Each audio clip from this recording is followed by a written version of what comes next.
Thank you. I'm gonna need your ID so I can trespass. Oh, you're gonna need my ID? Yes, I am. Oh, okay. So what happens if I go walk back over there? I'm still gonna trespass you. Exactly. Yeah. Yes. So I need your ID. Okay. So am I allowed to? Would you like a supervisor? Am I allowed to leave the property? No, because no. I need Now I'm your not information. allowed to leave the property. I need your information. So you're not going to give me ample time to leave. And I'm gonna come over there and I'm gonna get your ID. And I'm gonna tell you you're trespassing, not to come back to this property indefinitely.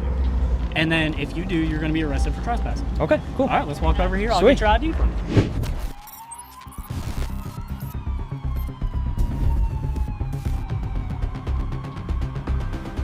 Welcome to Fort Mills, South Carolina, where a simple sidewalk audit spirals into a high-stakes standoff with the York County Sheriff's Office. You are about to witness an officer claiming a citizen is not free to leave without showing papers, escalating a civil notice into a threat of arrest. Huge credit to First Amendment Protection Agency for capturing this footage. Make sure to check their link in the description and tell them ID Refusal Central sent you. But the burning question right now is, when a deputy demands ID for a crime that hasn't even happened yet, do you comply or do you call their bluff? Watch closely because this interaction is about to cross the line. So I'm still allowed to go in there then, right? As far as I'm concerned right now, yes. Oh, okay. I am going to go in there and talk to them and see what they want to do. So your body cam is rolling, right? Yeah, that's all. So are you going to go in there? You're going to ask them if they want me to leave or be trespassed from the building? Like you're going to go 100%. I'm going to ask if they care that you're out here. If you go onto their property. So you're going to go solicit a trespass? Yeah. 100%. Yeah, okay, man. sounds good. Awesome. All right, and just make sure you have that CAD number for me as soon as you come back. Thanks.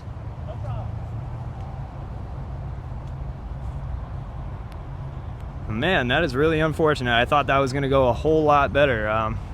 He, word for word, 100% will be going directly in there to solicit a trespass, as he just said.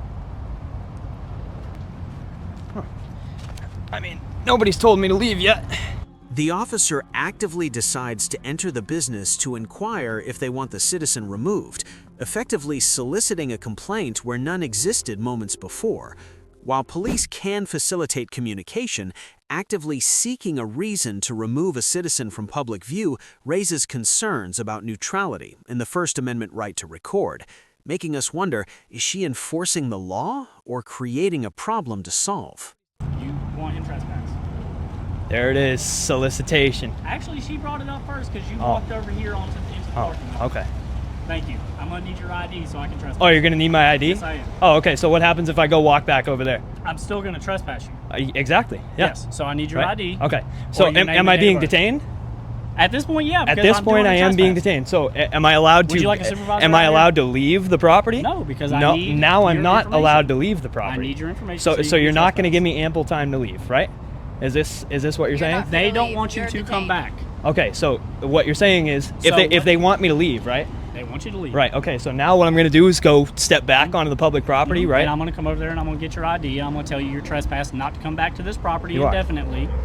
And then if you do, you're going to be arrested for trespassing. Okay. Cool. All right. Let's walk over here. I'll Sweet. get your ID from you.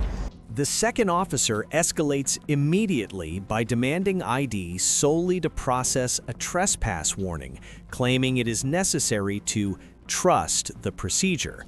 However, under Hybel versus Nevada, ID laws generally require reasonable suspicion of an actual crime committed or about to be committed, not just a civil notice, forcing us to ask, does a preemptive trespass warning actually grant the legal authority to demand papers?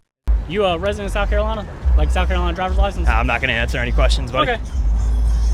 You can bring your supervisor out here, though. That'd be good. 440, 440. So now you're under the guise that while I'm standing out here now, after I've left the property. So now you're under the impression that now that I'm off the property, now I need to give you my ID. Yes, because right? you're being trespassed. Oh, okay. All right, we'll just wait for the supervisor. All right, you can just stay right here. Sounds good. Hey, just make sure you don't go in there and rob the place now. I won't. All right, good. Put you under citizen's arrest. York County Sheriff. Doesn't even know the difference. The officer explicitly states the citizen is detained and threatens arrest for trespassing if he refuses to identify, even though the citizen has already complied by leaving the private property. This creates a dangerous legal paradox under the Fourth Amendment regarding constructive refusal, leading to the critical question, can you be arrested for trespassing when you were standing on public ground and have already obeyed the order to leave? I just want to know, if I get told that I'm trespassing, I'm no longer allowed to go, what's called a verbal trespass, and I'm standing right here off the property, what was your name? Deputy Richard. Richard? Yep. Oh, Richard. Yeah, that makes sense. So Mr. Richard here said that if I'm standing on a public easement, that he still needs to get my ID. He still needs to get my ID. So what you're telling me, I just want to make sure that I'm under the correct understanding that I can identify as good citizen, and as long as I'm not on the property, then if I don't return, nothing's going on. Okay. Well, if you don't want to identify yourself, don't go back on the property, okay? See you later, Richard. Take it easy, bro.